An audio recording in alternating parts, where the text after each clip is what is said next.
Over the course of my life, I have obviously participated in modern dating, but I have also counseled friends and strangers alike, and I've come across a lot of misunderstandings between men and women.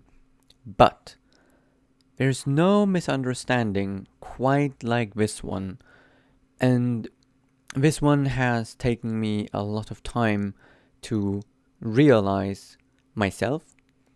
And I've recently dug out a lot of my thoughts again on this subject, and I have formulated a few theories about the misunderstanding of attraction, or the laws of attraction, as I sometimes like to call it. I'm still not 100% happy with the title of this video, but I'm just going to go ahead anyway and talk about it. So, before we go ahead, I hope you know that everything I'm saying is based on my own opinions and observations and my experiences as someone who has counseled multiple people in his life, not in a professional kind of frame, but with a lot of compassion and also with somewhat professional aspects to it, because I have always taken it rather seriously, even though I've never charged money for it. So, what am I talking about when I'm talking about the misunderstanding of attraction? I like to point out that this has become worse over time. I think that modern dating is definitely making this one worse. Because I'm pretty sure people used to understand these things a bit more clearly in the past compared to now, and it seems all but forgotten that there's, these laws of attraction. So, when it comes to attraction, obviously, we can think of sexual attraction. But to make it a little bit less just about sex, I want to start calling it biological attraction. And the other kind of attraction that I want to pull into the mix is social attraction. This is at least what I've started calling it, because I feel like there is a big difference here. And I think this is where the misunderstanding lies, in understanding these two different types of attraction. Where do I even begin? So I think we can all understand biological attraction, right? It's, the attraction to the other person's biology. And our own biology becomes attracted to the other person's biology. This is all something that happens very fast, and it happens without us really having any control over it. It happens within our own bodies. There are things that we perceive, and then signals are being sent, and hormones are being, produced and pushed into our bloodstream, and certain things react in certain ways, and sometimes we cannot really explain it all too well. This is the biological reaction, kind of comparable to when a dog starts salivating when the bell is rung that is always being rung when it's time for dinner. Stuff like this. This is all on a biological level. And I think understanding this one first before we jump into the social one isn't such a bad idea. I haven't really formulated a script for this, as I wanted to stop using scripts for these kind of videos and I just want to talk, so bear with me here for a moment. The reason why this is important to understand this is that there's a lot of people nowadays who are wanting to form relationships which are obviously social bonds, and they are often mistakenly using the biological attraction as an indicator as to whether someone is an optimal partner for a social relationship or not. I think you can already kind of tell where I'm going with this, but it mostly becomes obvious to me with women, though men have this as well. It's just not so glaringly obvious to me in many cases. But a lot of times when I've counseled a woman, I would end up in a situation similar to this, where I would have an opinion and tell them about that there's a certain thing that they may be doing which actually limits their options with potential mates, exactly the kind of, partners that they're looking for because of what they're doing. And I'd always get a response like this: but men are attracted to me, so I don't think I'm doing anything wrong. And every time I'm being told this, I would sit there thinking to myself, how can I explain that what this woman just told me is something so fundamentally flawed that she's really in her own way, and until she realizes that there is a big difference in this. And to just name a few examples, it's often about heavy makeup or fake lashes or overly sexualized outfits, being a boss bitch, certain things like, that. And obviously men are still attracted, but they're not attracted in a social manner, they're attracted sexually. So obviously you still get male attention, and it is rather easy to get male attention, just wear a crop top with your tits almost falling out, and you will get a lot of attention, right? But is this the kind of attention that will attract, a potential partner for a social relationship? And also, is it maybe, and this is the most important one, I think, is it also producing the kinds of hormones inside a potential partner that make them perceive the potential female partner here as more of a just sexual partner, And the reason why I'm saying that I think this used to be understood to some degree at some point is because we had a lot of rules about, social interactions between men and women, which clearly indicate that people had an understanding of this kind of phenomena. The fact that there is something happening inside the male body on a level of hormones that they cannot quite control, and like hormones being the things that we're often, blaming when it comes to, women having mood swings and all that. They are in males too, and specifically sex hormones, the hormones that turn men into ravaging sexual beasts. They have a brain of their own, they have an idea of their own, which is not often, in line with society standards.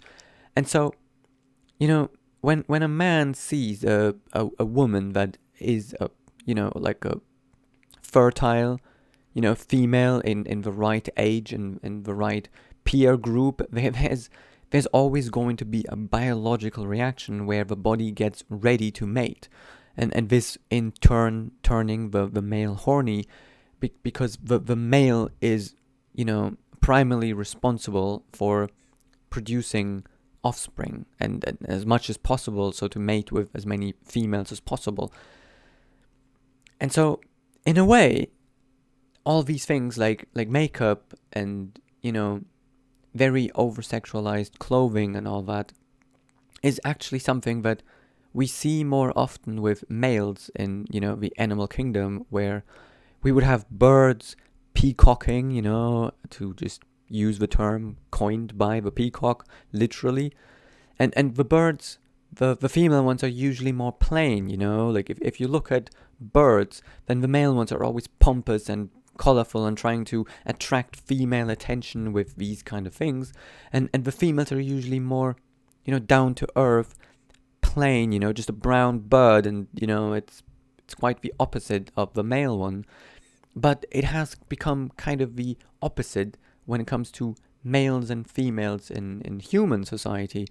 And that's really interesting to me. And yes, of course, a lot of women, they will say, obviously that, they're not wearing makeup to attract male attention. But the fact is that it attracts male attention.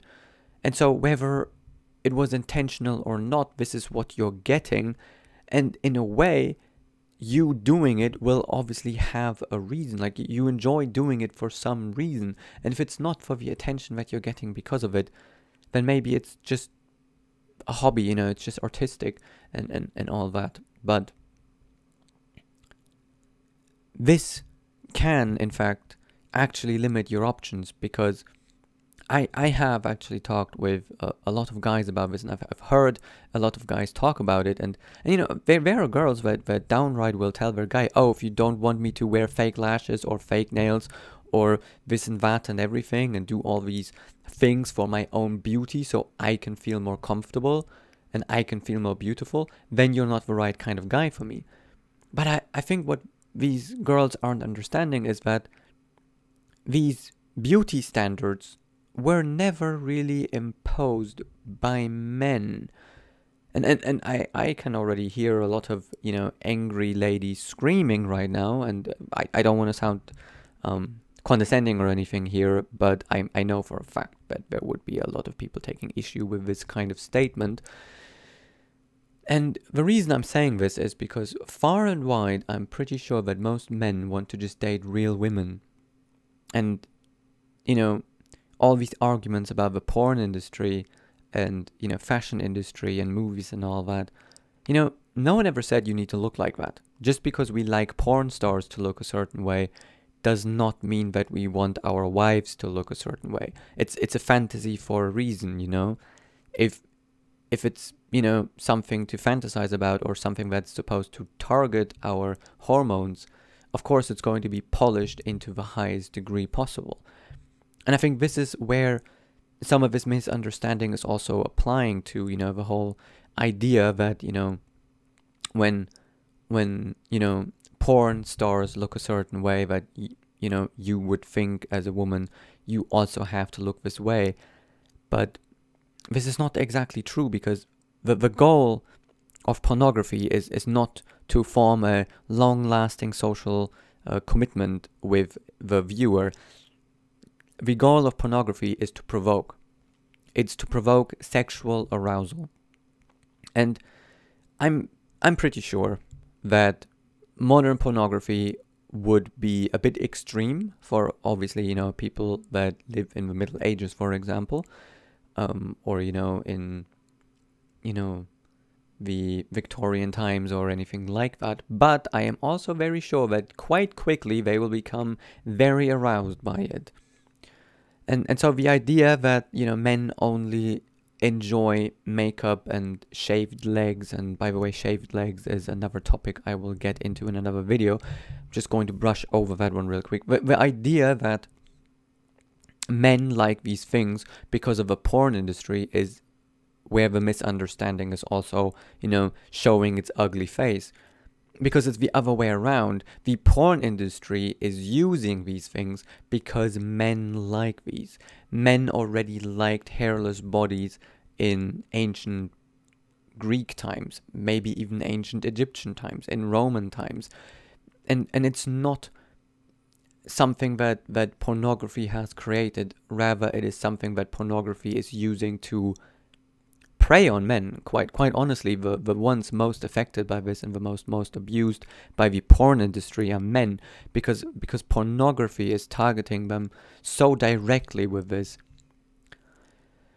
But I'm starting to give spoilers to my other video that I have coming up, so let's just get back to the whole idea that there is this huge ass misunderstanding. Because like I said, like, women will think that if they wear all these things, they will be attractive to men.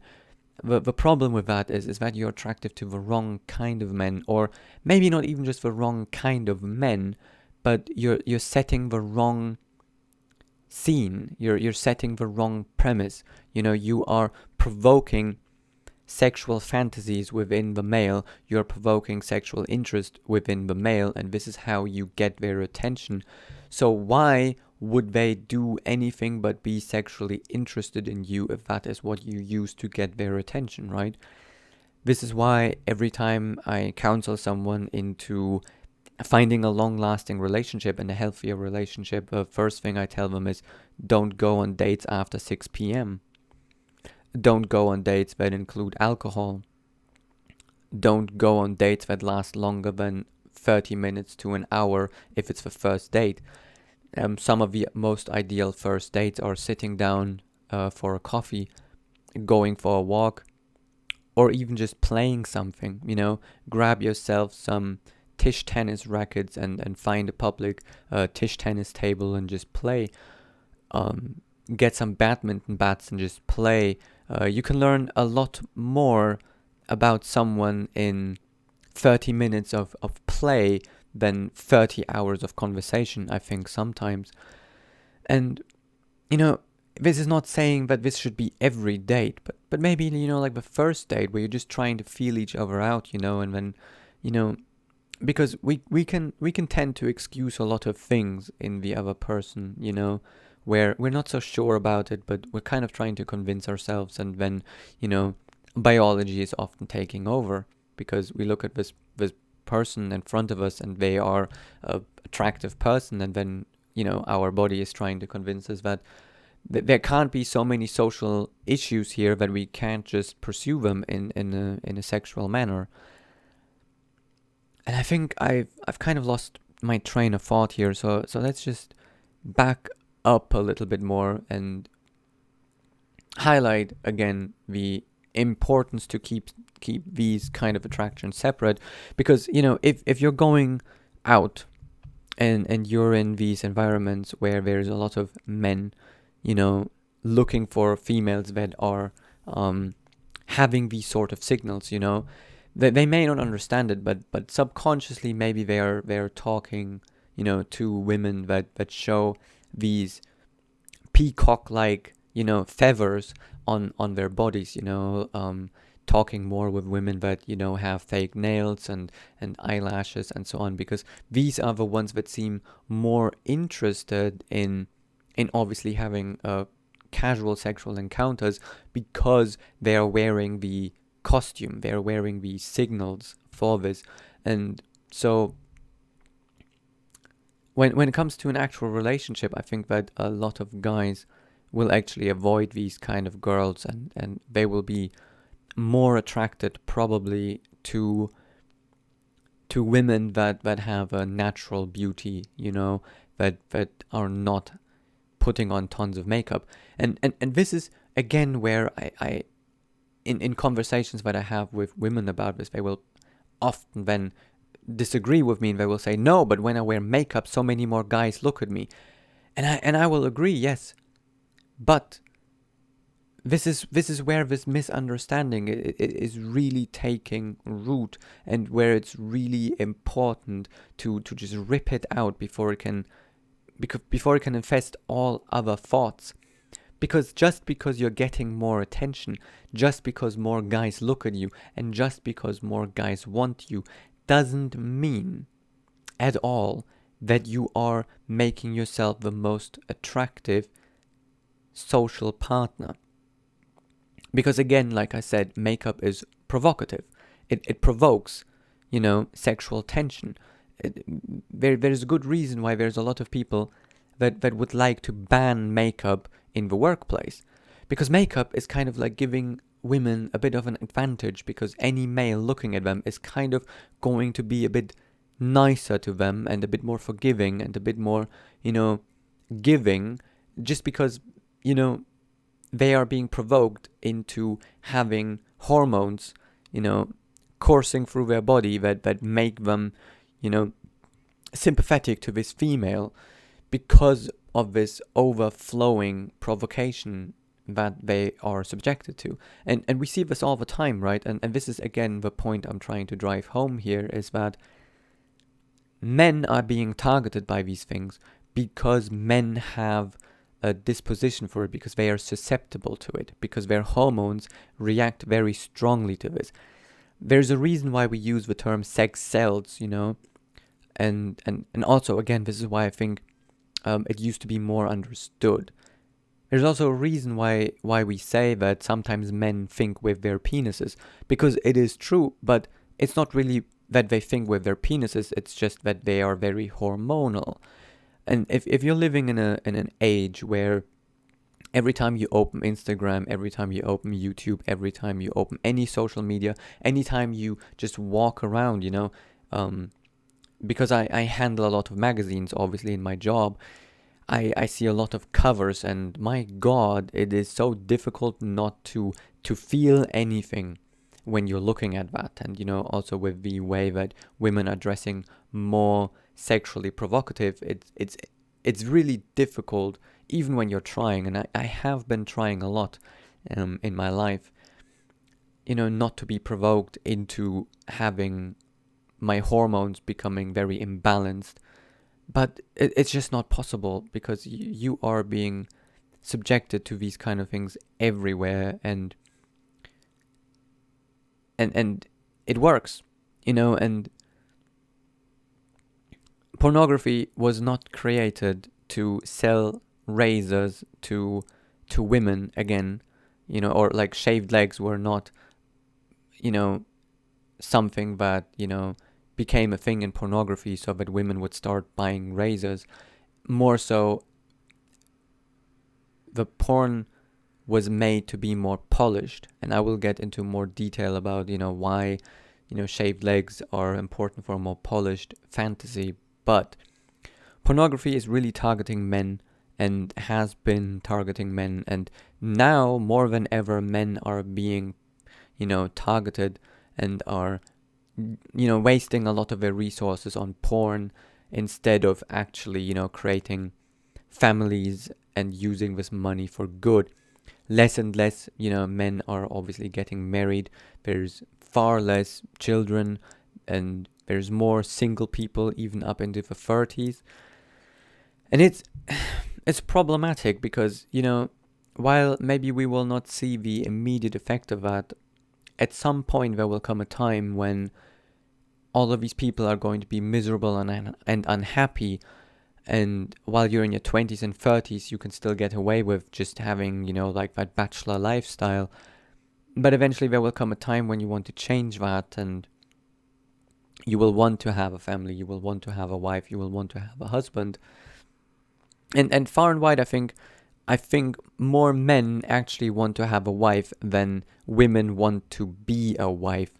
And again, I think it's vastly, to do with this misunderstanding, or rather there's a different kind of misunderstanding here, which I can also talk about, the misunderstanding of a female role, which has been vastly, bastardized. And, nowadays it's really hard to find a female that actually understands her role and plays her role very well, and is not just trying to mimic a male role to try and, empower herself in a way that's just harmful to her and to society and to men, and eventually to her children.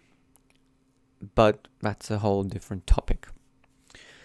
So I think we're getting to a point where I can wrap up this video and just emphasize again that there's a big difference between sexual attraction and social attraction. If you want to be more socially attractive, if you want to meet guys who are interested in forming a social bond with you, you should probably, lower the amounts of sexual signaling you're doing and increasing the amount of social signaling you're doing. Because this is one of the biggest problems, I think. Like, women are obviously, susceptible to a lot of manipulation as well, and they are seeing, a lot of women left and right, who are getting a ton of attention. If you are nowadays a girl, a teenage girl that's not sleeping with a bunch of guys, that's wanting to wait until marriage to lose her virginity, you're often, kind of bullied for that, as far as I could tell from a lot of the conversations I've had with some of my younger, in quotes, clients. Again, I never made anyone pay. So why are we doing that? Why is it so wrong, and I think a lot of times, whether it's wrong or not, you're kind of getting manipulated into believing that this is empowering, that this is great, that this is good, and that this is how you will eventually attract someone. Because obviously, with so many guys paying attention to you, one of them is going to be the one. But it doesn't really work like that, because if you want to have a social commitment, you need to work on your social skills, right? Not on your sex skills. And yeah, a lot of guys may falsely tell you, and this is another argument I'm often hearing.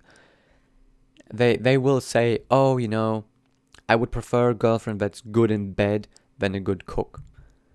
Okay, but at some point there is a limit, because yes, men like sexy females, but I'm pretty sure if you put a guy who's looking for an actual relationship, who's ready for an actual relationship, if you put him before the choice, if he can have an attractive female with lots of provocative sexual, styling choices,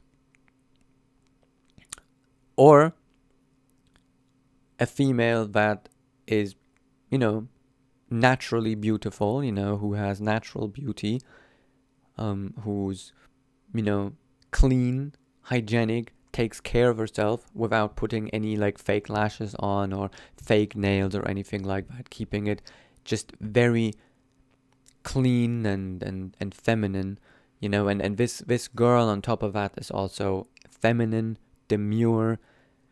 She knows how to support a man, she knows how to follow, she likes to follow, she's creating harmony, she wants to play her role in a household, to have her job in a household, and she loves to do it.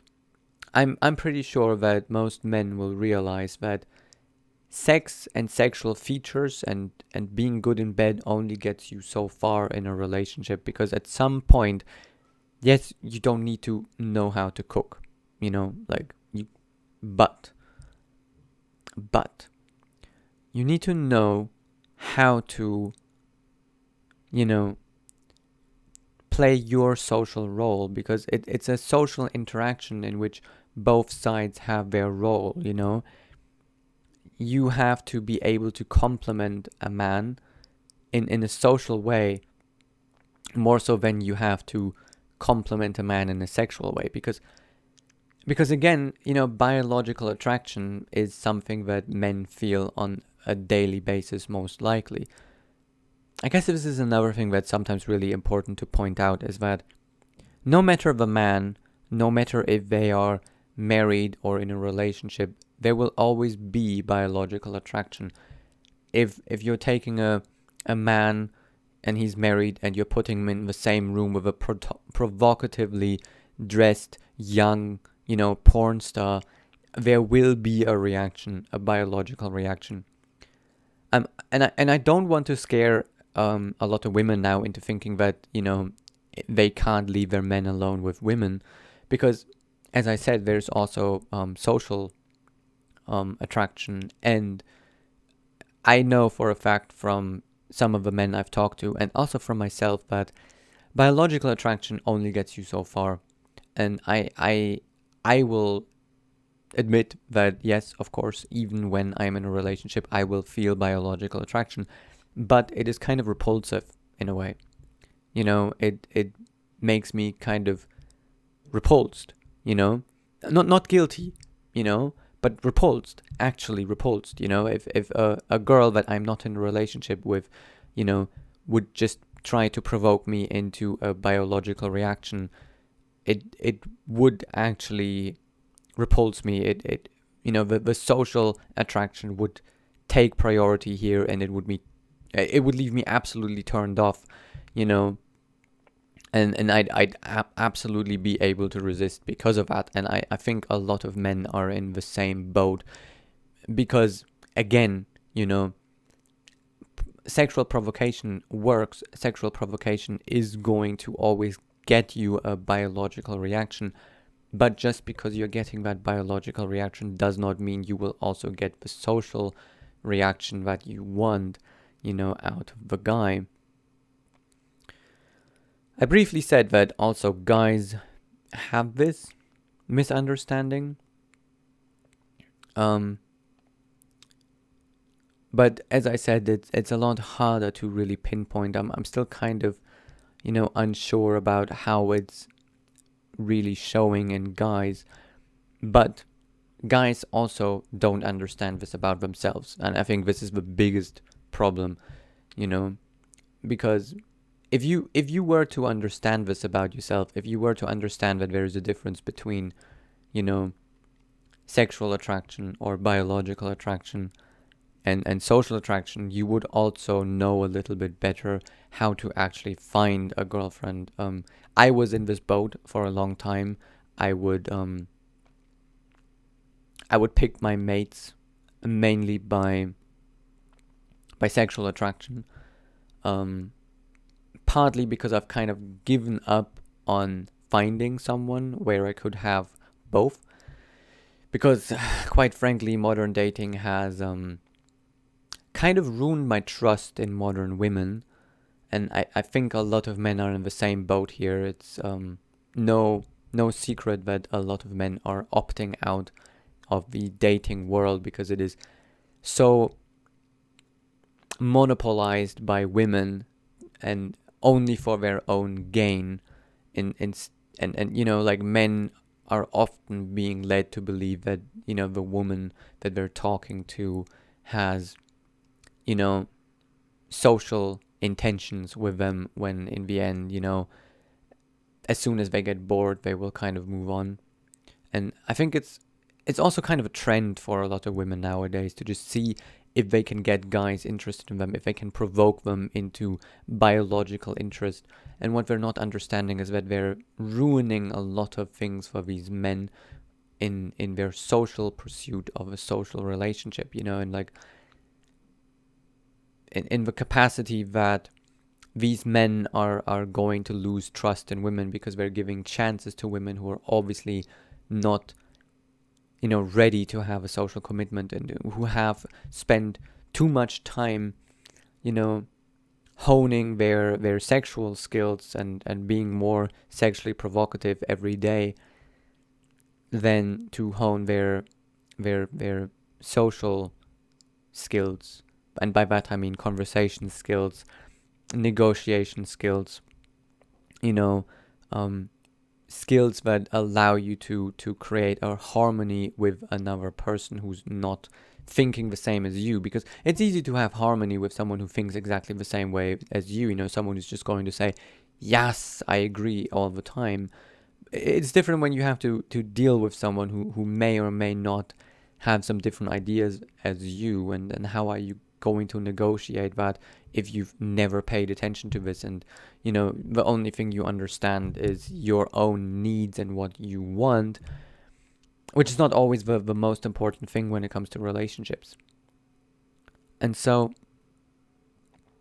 while I think men also feel this in a capacity that I have not touched upon yet, I don't actually feel too confident talking about it right now, because it's a bit unclear in my own mind at the time how it affects us, other than of course it's affecting our choosing, But I think there's a lot of pressure, and I will just say that there's a lot of pressure on men that I think women don't really understand is there. Because obviously men are competing with each other, and they're competing with society, and nowadays they're competing with a lot more men than they used to. You used to have to compete with like 30 to 100 men in your immediate surrounding, and there'd always be a chance for you to be the best guy out of the bunch, and be able to convince a girl into thinking that you're the best mate that she could have, and creating a social interest within this girl. And nowadays with the internet and everything, hypergamy is rearing its ugly face at us, and it's disgusting honestly in many ways sometimes just how painfully obvious it is that women are, only picking winners. Not all, of course, not all. There are some real genuine good women out there who understand that behind every good man stands a well-intending good woman, and that there's a difference between actual confidence and just, you know, placating confidence and just mimicking it into, like making women believe that, they are making a good choice because this guy is confident. A lot of times, it's just this guy is cocky, and then of course that is, going to backfire quite easily. And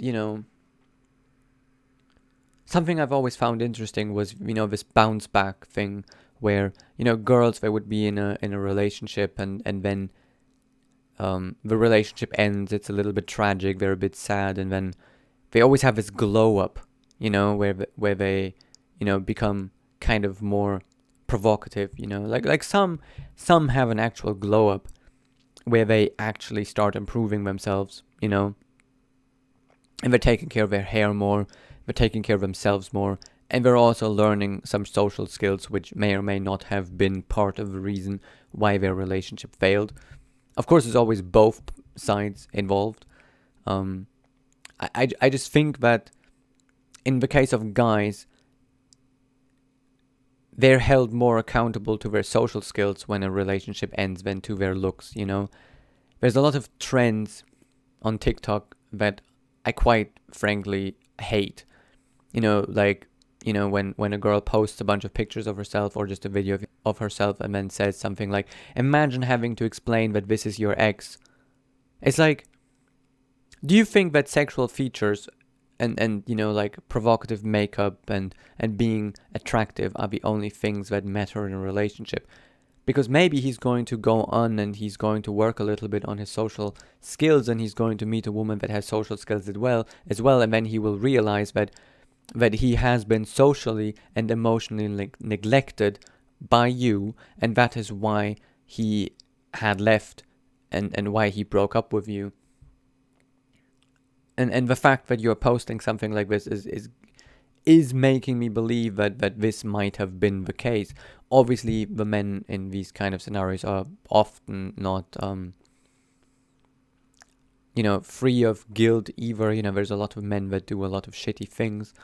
But let's face it, we're all human. Humans do shitty things. I don't think we can blame this on any of our genders. Though I only believe in two genders, I will say that much.